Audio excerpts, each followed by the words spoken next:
Iowa Senator Chuck Grassley was in Akron, Iowa today and made a stop to visit Akron-Westfield High School. During his stop, he discussed some of the government shutdown. The government shouldn't have been shut down in the first place. It costs money to shut the government down, costs money to open the government up. The government is supposed to be a service for the American people, and when 750,000 federal employees are at home instead of working when the government shut down, you can't be a service to the people. So it's just a stupid process.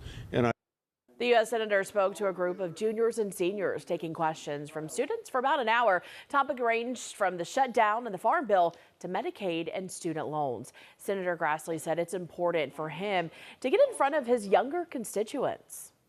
I go to about 10 or 12 high schools a year because I never get people of that age to come to my open town meetings, and it's a good way to keep in touch with the opinions of younger people.